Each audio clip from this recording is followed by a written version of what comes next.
Welcome back to the program. We are joined today by Jacques Baud, a retired colonel in the Swiss intelligence services, to discuss what is going on in Europe. So welcome back to the program. Thank you for inviting me again. Well, the past few, not just weeks, but days have been quite chaotic here in Europe, as well, you see there from the front seat in Brussels. And we hear that allegedly Russian drones entered Poland, Russian jets entered Estonia. The Europeans demand that America takes a tougher role in Russia. They get angry when it doesn't. And then we have Trump finally coming out claiming that Russia is weak, Ukraine is winning, they can take back all their territory, and why not take some Russian territory at the same time?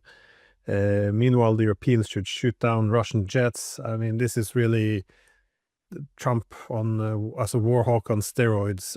But at the same time, he's sending the message, well, that the Americans will sit this one out. If they want to shoot down jets or something, don't get America involved. And of course, the weapons will sell them to you, but we have other things to do. So the Europeans seem to go from this place of first celebrating that Trump had converted fully into Biden, and then suddenly now we see them reading between the lines. So first you have Donald Tusk arguing, well, it looks like the US is handing over responsibility for Ukraine to the Europeans. And now we have Financial Times reporting the same, that the Europeans are worried that that Trump is trying to make the Europeans take the blame for the Ukraine failure. So recognizing that it's a Ukraine failure, that war is being lost, it seems to contradict with this whole statement that we're going to go back to this fantasy world where the Ukrainians were winning. But what is happening within Europe? What are their calculations? What are they hoping for? And I know it's Europeans, many countries, many interests within each country, but nonetheless, it's becoming a bit chaotic, and you can sense the panic in the air here. Absolutely. And I think there's a panic in all the sense of the word, because when we listen to Donald Trump and obviously what he said during the UN General Assembly, both privately and officially, these days, it's very hard to understand exactly what is the strategy of the US. And as I always said, my feeling is that Trump may have good ideas, probably, getting out of this conflict, and trying to make conditions to solve the conflict. I say making conditions, not making peace, because I'm not sure the Americans are doing so, but they're trying to extricate themselves from the conflict, which is basically a good idea. The problem is with Trump, as with his predecessor, although his predecessor has probably a more established strategy, but Trump has none. He has objectives, but no strategy. The Europeans have neither objectives nor strategy to reach those objectives because they don't have them. So that's a little bit the situation in which we are. Some said that there is a famous tweet of Donald Trump on his True Social account, where he said that exactly what you explained before. And you had some individual such as Larry Johnson and others who said, well, that's just a sarcastic understanding or explanation by Donald Trump. Personally, I always considered that Trump was not smart enough to make sarcasm, but it goes in that direction. Meaning that he is trying to please its opponents on all sides, probably. That's probably the posture of Donald Trump. But beside this, you have some facts. I mean, and the first fact is that the Americans or the Trump administration have said, it was in April, if I'm not wrong, that they would stop funding Ukraine. And early September, it was reported by the Financial Times that the US administration decided to stop funding or to support defense expenditure of these countries which are bordering Russia, namely the Baltic states and Poland. And I think that's probably that last decision, early September, that triggered some panic in the West or in Europe, more precisely. And nota bene, that's exactly the point in time where we started to see those violations of airspace and all that. Um, the the Eastern European states, I mean, Baltic states and Poland in particular, not only them, but in particular, they are all heavily dependent on EU funding. You know, if you look at the EU spending, you have those countries who are net donors to the organization, and that's mainly Germany, France, Italy, and countries like this. And you have net recipients. And that means, but namely, mostly these are the Eastern country states. They are net recipients. Not all of them, but most of them. In any case, that means that they are extremely dependent on external funding for both they are running their economies and running the countries, but also to run their defense and defense spending. And they are heavily reliant on U.S. support for the defense. Now, when the U.S. say, well, I mean, and that's a consequence of the decision of the NATO summit to expand the European part of the expenditure to 5% of the GDP of each country.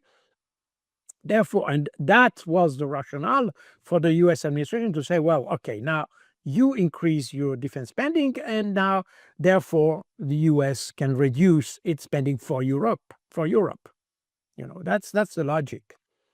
But this has, of course, consequences because, as we see, most of these countries have provided a lot of equipment to Ukraine, a lot of air defense equipment that they don't have anymore. And the European, let's say, region at large is not able to fill the gap. And even the Americans are no longer able to fill the gap when we talk about Patriot system and other anti-air defense system that they have provided also to Israel, by the way. So meaning that you are the whole West, when it comes to defense and supporting Ukraine particularly, but also supporting European defense, you find we are now in a bottleneck. And this is exactly the reason why the US decided to withdraw from the European theater, Ukraine, obviously, but also for the rest of Europe, because, and that's a consequence also of the Make America Great Again of Donald Trump, where you put, you focus on US and probably its main competitor, which is China, but you put aside the, let's say, side theaters of wars. I mean, those secondary theaters of war where obviously U.S. doesn't gain anything. It's just spending money, but it doesn't gain anything. Ukraine was defined many times by the U.S. administration as a black hole in which you just send money, but nothing comes in back. So there is no return on investment. And Trump being basically a trade-oriented person, when you have no return on investment, that means you are losing money. And recently, we learned that the U.S. debt reached $37 trillion, and that the annual interest rate, the interest that the U.S. pays, annually now is $1.2 trillion, meaning that what they pay just as interest is more than the health budget or the defense budget of the US. So they cannot afford to support financially and militarily the European the Europeans, and that is the rationale for Trump to withdraw from the European theater. Now, obviously, for the Europeans, it's exactly the opposite. They see that their own economies are failing. We've talked many times about German, UK, France economies which are failing. I'm not even mentioning countries that are surviving, if I can put it that way, such as Italy, Spain, and others who have also their own problems. So we have a very sick Europe that is no longer able to sustain and support financially the war in Ukraine, and not even able to support this increase in defense capabilities that was announced by Ursula von der Leyen. So they need to have, or they feel they need to have, the US very present on the theater. And that explains why all these events, who can be arranged deliberately or not, but they are, how to say that, they are advertised or propagandized as a rationale for the US to maintain its presence and its financial support also in Europe. And I think that's what we are witnessing today. This is this effort to keep the US on the European theater by exaggerating a threat. And we had this case of the what we have already mentioned, by the way, those Gerbera drones that entered the Polish airspace. That was on the 10th of September or something like that. I don't have all the dates now in mind, but that was earlier this month, where you had 19 drones, which were basically uh, um, unarmed drones. They were decoys, in fact, that obviously the Ukrainians could recover, because those decoys are used in a ratio 3-1 in all these attacks that the Russians are conducting in Ukraine, meaning that when you talk about 800 drone attacking Ukraine, in reality you have only 200 who are the actual drone with explosive, like the Shahid or the Geran 2 drones, and the 600 others are decoys in order to attract the air defense missiles and all that.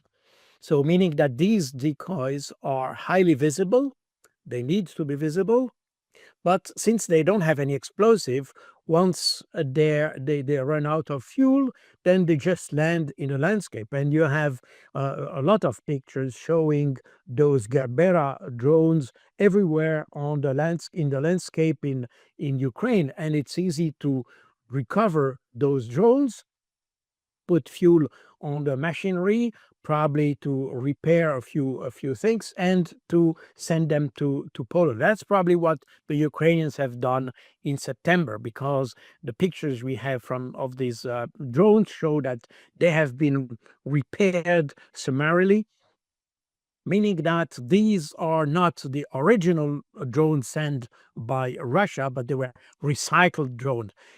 That indicates some kind of false flag, if you want. The idea being to create a situation in Poland where they need extensive air defense capabilities. And by the way, just after we had this case with the Gerbera drones, the Ukrainian defense minister asked his Poland, but also its neighbors, I mean, Europe, basically, to create a no-fly zone over Ukraine from Europe, meaning using air defense systems based in Europe, but to cover also Ukrainian airspace. So that was probably the idea of the Ukrainians. And since then, we had several incidents, in particular those 31, sorry, 3 MiG-31 that allegedly violated the Estonian airspace, which is, according to all information I have, is just a fake information. The problem being that Estonia, since April this year, on the 15th of April, the Estonian parliament has adopted a law allowing to extend its warning zone, if you want, the military warning zone, to the further to the economic exclusive zone. So it's much further away than the 12 nautic miles of the territorial waters.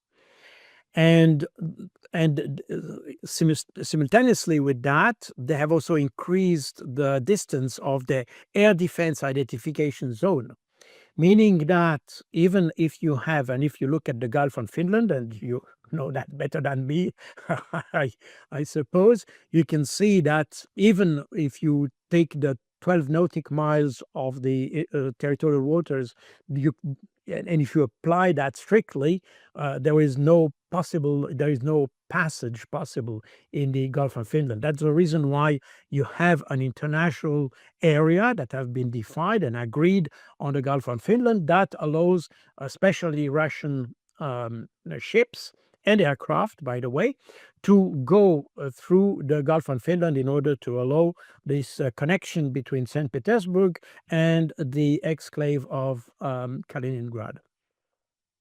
As a result of the Estonian decision to extend their warning zone, now the Estonian definition of the warning zone makes the official international waters part of this area where Estonia can intercept ships and aircraft. And that's the explanation why we had this example, this case with the MiG-31. Now, and as an indication of that is that the Estonian had never provided a radar screen of the trajectory of the plane, but just a line drawn on a map, which in my view underlines the fact that Estonia is overplaying this case, which is probably not a deliberate violation of the airspace. And now we have another case that has erupted in Denmark and Norway, I guess, where you had those violations of alleged violations, or let's say unidentified objects over various cities and airports. I don't know exactly what the situation in Norway is, and probably you know better than me on that. But in Denmark, I've read a report from the Danish police that indicates that this incident that in fact blocked somehow the Copenhagen airport was not a case of hybrid warfare.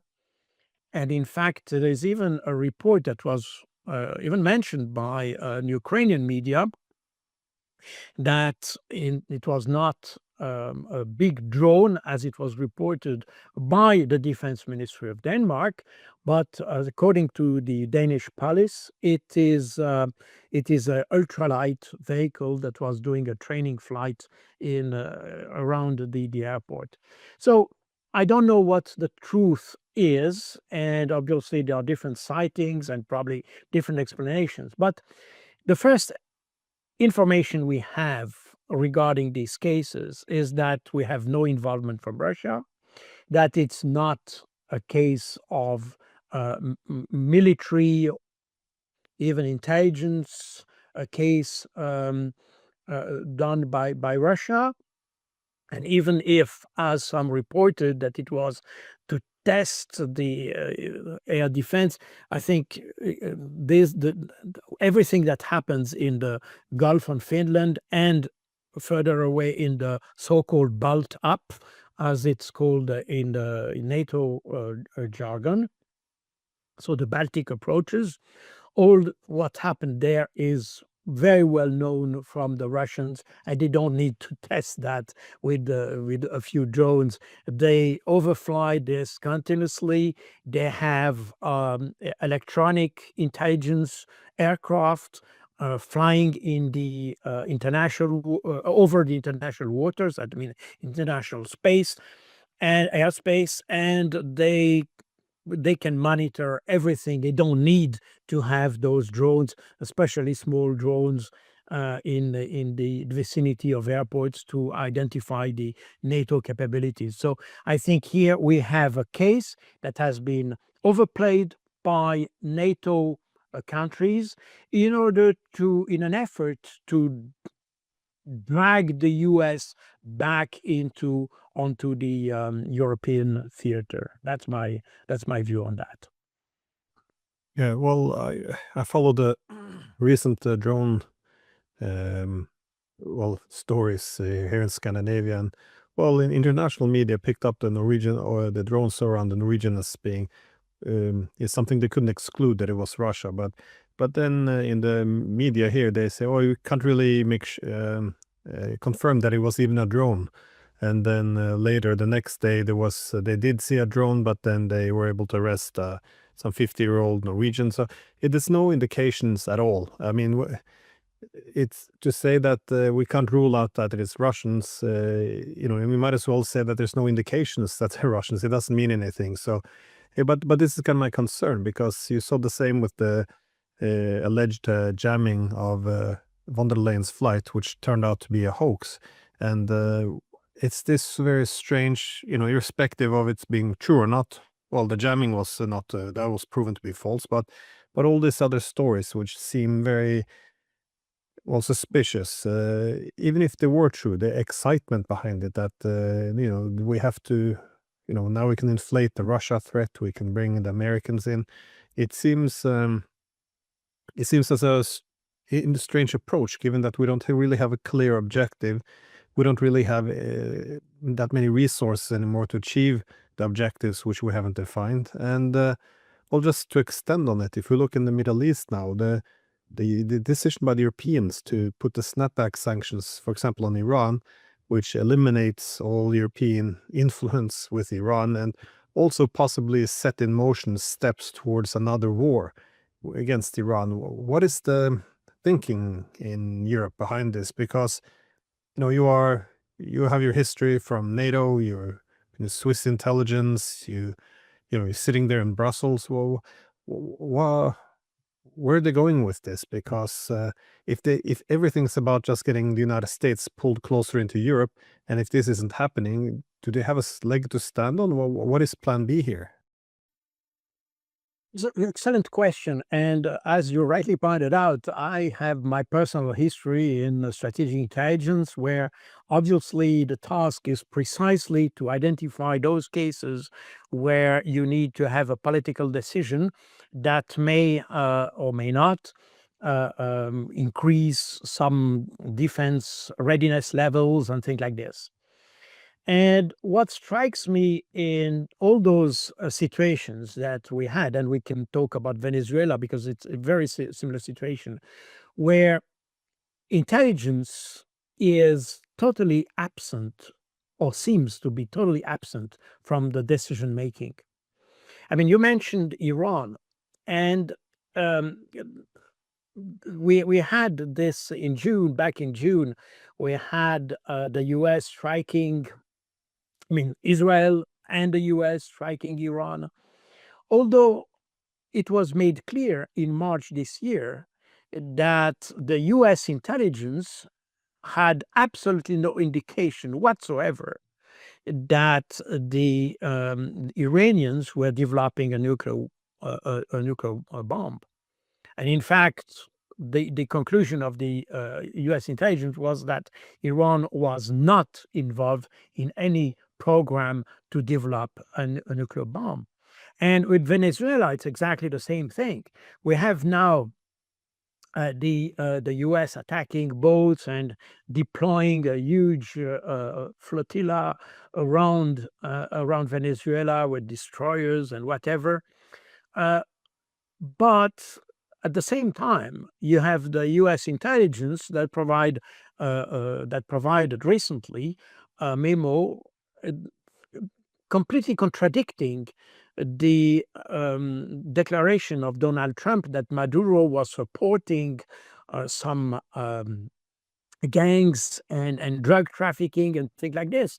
And the U.S. intelligence assessment it says exactly the opposite and says that Maduro is absolutely weak. There is no evidence whatsoever that Maduro is supporting different gangs and organized criminality and drug trafficking. So we see a complete discrepancy between what U.S. intelligence says on one hand and political action on the other hand. And that worries me particularly. And in Europe, it's even worse because we don't even see, and if I see what the Swiss intelligence provides on Ukraine, we see that it's sort of false information. I mean, it's just information that is basically that comes directly out of the office of Zelensky. But there is no real assessment of the situation. And what we have witnessed in the couple of weeks, in the last couple of weeks, regarding all these drones and all that, we have the feeling that the strategic intelligence of various countries, and that includes also the intelligence, because you have an intelligence office in the EU, by the way, um, and in NATO, you also have an intelligence structure, which is in fact just it's based on national intelligence structures. It's not an independent intelligence structure, but nevertheless, it has an intelligence structure, the same in the EU. And those organizations are absolutely silent. And based on the decisions and actions taken by the leadership of especially EU, uh, we can really question the rationale of those decisions, or the rationality, not just the rationale, but the rationality of these decisions. Because, as I always said, in the state, I mean, the how to say, a state governed by the rule of law, meaning that decision making is not inspired by God, but inspired by facts. The intelligence or strategic intelligence has a key role in this kind of leadership, because it should provide an objective basis for political decision making. It's not divine inspiration. It's facts. It's assessment of facts. And here in what we have seen or what we see these days is in fact decisions and accusations and allegations that are completely out of any kind of rationality. And if you think about it, you say, well, we don't know, as you rightly pointed out, we don't know definitely if all these drones and things like that are of Russian origin. And they could be, in theory. But now, if you look at the way the Russians have behaved, I mean, in the last 25 years, including, by the way, since 2022, we see that the Russians have an extremely rational behavior and in relation to what happens in the world. And we see that they sometimes they appear very resilient, because before they're acting, they think twice about what are the consequences. And when they do something, we see that it's carefully calibrated in order to avoid any escalation. So now, why would the Russians start today to engage drones? And by the way, it's not new. We had the same thing with those in February 2023. We had those Chinese balloons that were suddenly invading the US territory, and there were balloons everywhere. And the US Air Force was could not keep up with destroying everything they could see in the air. In last year, in December last year, we had all these drones in the New Jersey area, which were obviously either some say Chinese, others say the Russian drones, and eventually it happened that it was nothing but just even law enforcement drones that were used, but nobody knew because the right hand doesn't know what the left hand is doing. We had the same thing. We had an epidemic end of last year, early this year, with the underwater cables that were cut, obviously by some malicious naval commandos or Spetsnaz or whoever, and that has never been demonstrated. We have witnessed some underwater cables damaged but everything was. I mean, the inquiries that were done both in Finland, in Sweden, and other countries concluded that it was accidental. Well, whether it was that can still be punished probably, but it was accidental, and obviously there was no special operation there. So we tend to overplay these incidents and to inflate them to to as to create a situation, a conflictual situation in Europe beyond what we have already in Ukraine. And obviously, the whole purpose of that is to convince the public opinion. I explained before that one objective is obviously to keep the U.S. involved on the European theater, but there is also from the European side, there's also probably this idea that you need to convince the public opinion that we are under threat. You see, we see that perfectly in France, where you have definitely a financial crisis in France, but nevertheless, they still Macron has still in the idea to double the defense budget and to deploy units in Ukraine, those reinsurance forces or things like that. Where do they get the money from?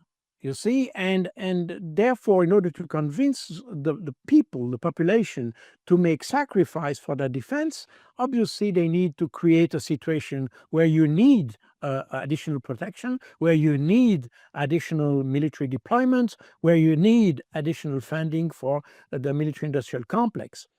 And I think that's a very unhealthy situation that we have now. It does seem that they already decided on the policies, that is the conclusion, which is to keep the wars going. And all facts and narratives are effectively looking for a crime or a justification for those policies. So when Trump says that Ukraine is winning, I refuse to believe that anyone actually is buying this. I mean, I think everyone knows this is nonsense. Even the worst of the journalists know that this is not true. But you kind of have. But this is seen as something very positive, because if they're winning, that means we should keep on financing this. We should try to still defeat the Russians and again keep the war going. So it's a nonsense statement, but it's the prescription for the policies which we want. And I think this is why we often get captured possibly by narratives, because if the Russians are threatening our airspace, then we have to keep up the pressure, more military spending, and need to, yes, confront the Russians. But this is why there's no room anymore for dissent, because once you're saying, well, let's actually look at evidence provided by Estonia. And is there no evidence at all? Then perhaps we should start to question it. But you can't question it, because once you question it, you undermine support for the policy. I mean, this is why you can't mention that that Zelensky has this brutal recruitment policies, because this undermines support for the war. But at some point, shouldn't reality have to catch up? Because if the Americans aren't going to stay, and it's quite obvious that the situation is deteriorating very quickly on the front line, essentially we need a new policy. We need to put an end to this war. Doesn't this nonsense stories also have to end? The narratives have to shift at some point. Absolutely. But you mentioned obviously Trump, but if you look at it, it's also the official narrative of the European Union. If you listen to Ursula von der Leyen or Kaja Kallas, they have exactly the same narrative, that Ukraine is winning and it's possible to win. I mean, they haven't gone so far as Donald Trump to say that they will be able to recover all the territory up to the borders of 1991. But they still consider there is a possible victory, and that for that reason there was some attempt in Europe to redefine what could be a victory, and that's how you had recently the Ukrainians and Zelensky mentioned a new plan or new understanding of victory, where they define a functional victory over Russia, and a functional defeat. And a functional defeat of Russia would be that they cannot move anymore. Think like that. So it doesn't mean that Ukraine would be able to recover all the territory it is claiming, but that the Russians are stopped. And the whole problem of that is, and as you rightly pointed out, if we don't shift the narrative, and if we keep the same narrative, that will simply put the Russians in a position where they need a decisive victory in order to solve the problem.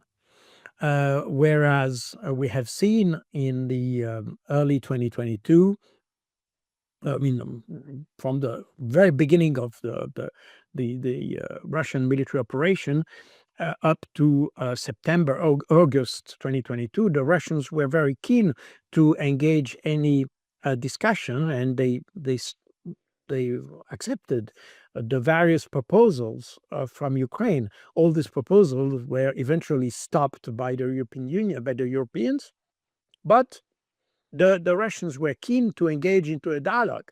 Now, they have understood that whatever Ukraine wants to do in terms of dialogue, this will be stopped by the Europeans. The Europeans, in fact, want war.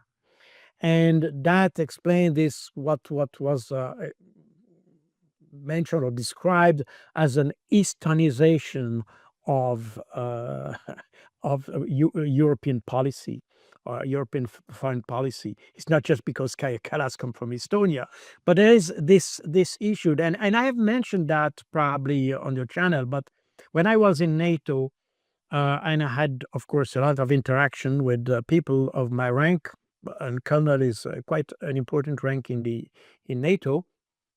And I had a lot of contacts with my peers, especially coming from the so-called old Europe. I mean, France, Italy, Spain, and these countries. And we all observed that the influence of the old Europe was fading away in favor of the influence of the so-called new Europe, as Donald Rumsfeld used to call that. It's Eastern Europe. Those who supported basically the US intervention in Iraq. That was the new Europe. The others were the old Europe. And but it's interesting that when I was there, we also noticed that you had a significant influence from these Eastern European countries on the decision making in NATO. And that was, I mean, I was there during the events of the Maidan, and so that means 2014. And we could see that the reactions when it came to expel, for instance, because you had at that time in NATO, I mean, in the Partnership for Peace, you had the Russians, Belarusians, they were part of this. Therefore, there you had a Belarusian and the Russian delegation in NATO. And we had regular contacts with them, and they were part of the activities related to the EAPC, so the Euro-Atlantic Partnership Council, and the Partnership for Peace. And I had basically a lot of also contact with them, because I was acting, my job was definitely related to the EAPC activities within NATO. But suddenly, when you had in 2014 the event in Maidan and all that, then suddenly we decided we stop any contact with the Russian delegation, and they were in fact ostracized within NATO. They were still there, but nobody were allowed to talk to them. And later, they were just simply asked to leave. And all this process, and I remember because I was in charge of the counter-proliferation of small arms, and when we had the issue of the Donbass conflict, obviously it was the question, where do the Donbass rebels receive their weapons from? And therefore, there was a monitoring of all the flow of weaponry that could lead to Donbass. And I received all this information. In fact, what the objective information we had is that there were no arms coming from Russia, but they were coming from defectors from the Ukrainian armed forces, that they defected with artillery, with ammunition, with tanks, with APCs, and whatever. So they literally changed side, and that created, by the way, a crisis in the Ukrainian army. And for that reason, I was later sent there, because I'm also one of the UN expert for the rule of law and the reform of security institutions. And in that capacity, NATO asked me to go to Ukraine in order to make some reforms in the Ukrainian forces, defense forces. I was, I mean, obviously not alone, and there were other people involved in that, but I was part of the team, because you had this crisis within the defense forces. I mean, all the Russian-speaking soldiers were just leaving and reinforcing the so-called rebels in the south of the country and in the Donbass area. So, meaning that I followed the events very closely, and I was surprised to see that despite the information we had that showed that you had no Russian involvement, neither in Crimea nor in the Donbass, by the way.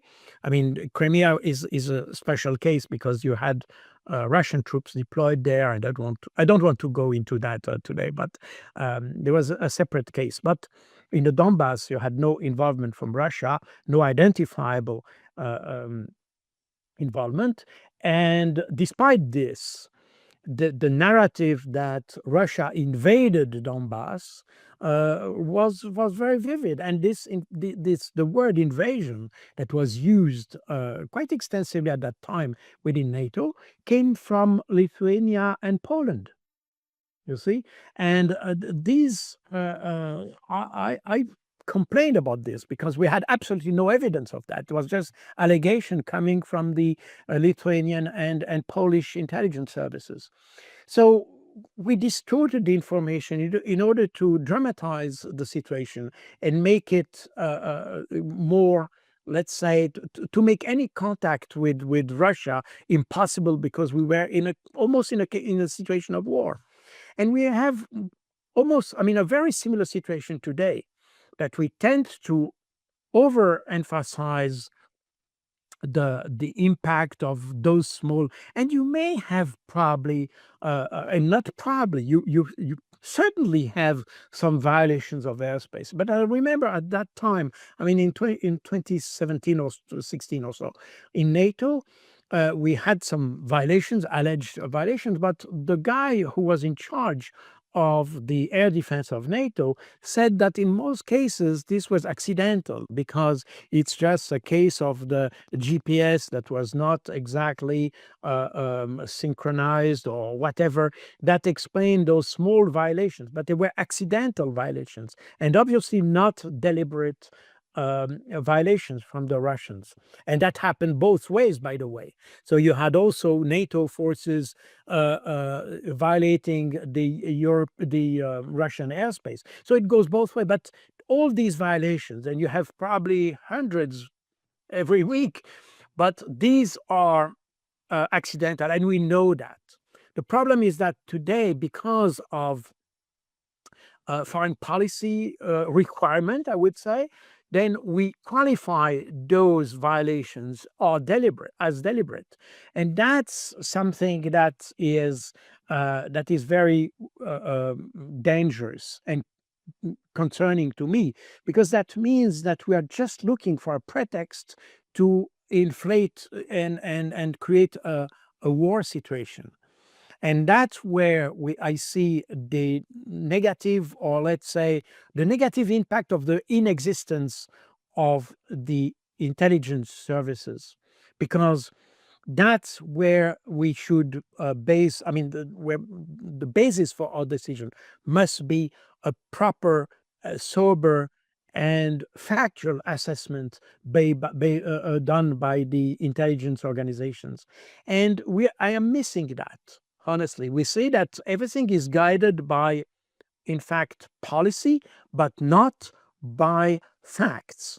And that's extremely dangerous, because we can be in a situation where, in fact, if Kaya Kallas or whoever decides that there is a strong violation, we might be dragged into a situation that, with a snowball effect, is conducive to war. And that's extremely worrying to me.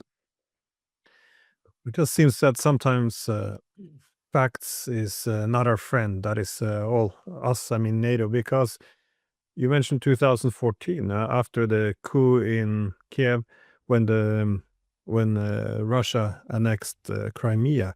At that time, there was the amount of sailors in the Crimean Navy, or the Ukrainian Navy in Crimea, 75% of them either quit or joined the Russian Navy. I mean, this is quite significant. If you use the word that this is an invasion, if you have 75%, and a large part of them are willing to just take off the Ukrainian patch and put on the Russian one, this undermines the whole narrative. Because if you're saying, oh, this was just a democratic revolution, the Ukrainians were really just hankering for leaving the Russian orbit and join the free world, all of this kind of narrative, how do these facts play into this narrative? And it doesn't really. And if you accept reality, then you're going to have to accept other realities too, that the majority of Ukrainians didn't support the coup.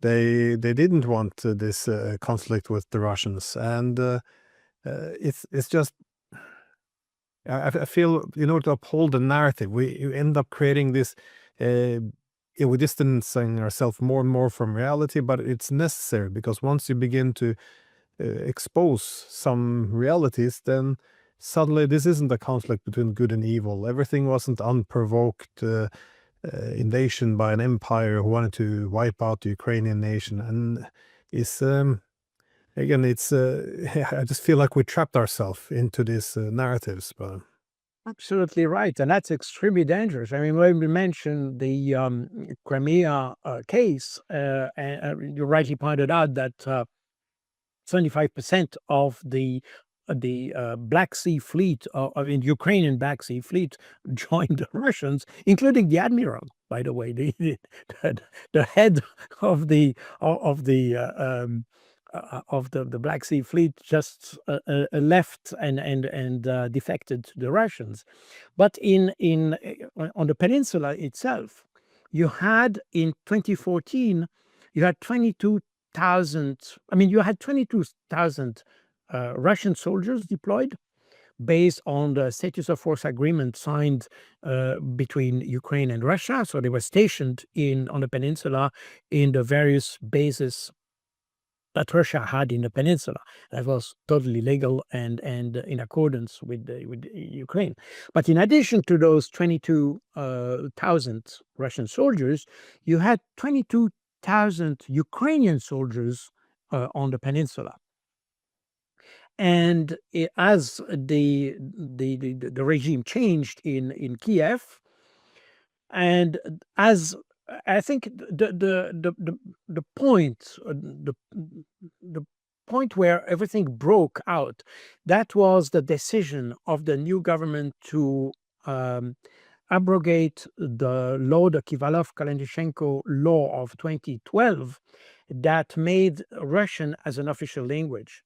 Therefore, by abolishing this law, the new government, non-elected, but this new non-elected government, by abolishing this law, it made Russian as a normal language, but not an official one anymore, meaning that all interaction between the Russian-speaking population and the administration had to be in Ukrainian and no longer in Russian. And that was the point that created the split in the Ukrainian population.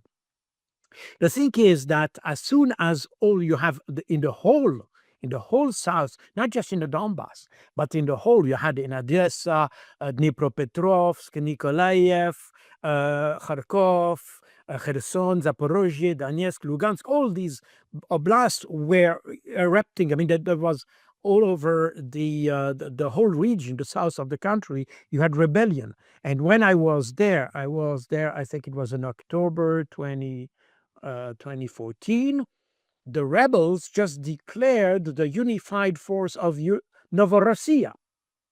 And when I was in Odessa, that was just after, by the way, the Russian Navy, the Ukrainian Navy defected to the Russians. So it was extremely tense in Odessa. But at the time, the whole situation was caused by this decision of abolishing this law. And in Crimea itself, what happened is that since the Ukrainian army at that time was made out of conscript recruited on the spot, meaning that in Crimea, most of the soldiers were of Russian origin, I mean, ethnic Russians. So what happened is that out of the 22,000, 20,000 defected to the Russians, and they just removed their insignia, and they had no other insignia, so they became the so-called small green men, or the little green men that we everybody spoke about, and that was portrayed in the West as a new, fresh troops brought in by the Russians. And that hence the word invasion that was used in order, but in reality, and as I told you, I was in NATO at that time. We received reports of everything was happening in not the Baltic, I mean also in the Baltic, but in the Black Sea. There was absolutely no new fresh troops brought in by the Russians into Crimea. There were no landing of troops or whatever. The new soldiers that were there were in fact Ukrainian Russian soldiers that defected to the rebels, removed their insignia, kept, and I have a document, I mean, a lot of documents show that they wore the Ukrainian uniform, but without insignias, and they supported the rebels. So but of course, that, as you rightly said, this saying that would just disrupt the official narrative, and therefore nobody talks about it. Although it was reported in the Ukrainian press. When I talk about the the 20,000 soldiers that defected. That was reported on the Ukrainian TV. And if you read my books, I gave all the reference. I don't have the reference now in mind, but this was in normal TV shows in Ukraine, and Ukrainian politicians were obviously questioning why this was possible, and obviously you had a stronger position also in the Ukrainian polity about this change of regime that occurred. But all that has been presented in the West as a democratic revolution that was supported by the whole population against the dictator who was Yanukovych, who, by the way, was not even pro-Russian. Yanukovych, if you read, was not even pro-Russian. But it happened that because of the narrative, because of the situation we created, eventually he had to flee to Russia because he was considered as an enemy by everyone else. So we have deliberately, in fact, created a situation where you had no return. In fact, we have created all the conditions to have a war already in 2014. And when the Russians said that the current, what we see today, developing with this special military operation, when the Russians say so, in fact, they are right. The conflict started in 2014, and not just by the fact that it was the regime was toppled, and Yanukovych overthrown, but also because all the decisions that started to make a discrimination between ethnic Ukrainians, I mean, what we can call ethnic Ukrainian, because this is also a debate we can have about what is a ethnic Ukrainian, but uh, all the difference or the discrimination they started to make between those who were or are from Ukrainian origin and those who are from Russian origin. And the whole idea, and that was already documented during the Maidan events. By the way, you have also reports from the BBC when they interviewed those demonstrators in Maidan and others who said, we are fighting for a pure Ukraine. Ukraine must be to Ukrainians. The Russians have no place in Ukraine. That was the idea of those the West supported in Maidan. That was definitely not a democratic uprising or revolution or whatever. I mean, the Maidan must be understood because there are two Maidans. There was the first Maidan that was very peaceful, that started as a kind of demonstration of willingness of the population to join the European Union and things like this. But some people decided that they could exploit this momentum in order to create a revolution. And you have a second Maidan that happened that was definitely violent, with people coming from the western part of Europe, of Ukraine. And that started to make the whole Maidan movement a violent one. And that led to the change of regime in Kiev. But the first part was definitely democratic and popular. The second part was definitely not democratic and not even popular, because it was not supported by the majority of the population. And in fact, it led to the situation we know today. So it's very important. The problem, as you rightly said, everything is based on a narrative. And even our understanding of what's happening today, even our assessment or the bad Russians and bad Putin and whoever, is based on that initial assessment that the whole thing that happens in Maidan was definitely democratic, but this was in no way democratic. Not even mentioning the fact that you had an agreement between Yanukovych and the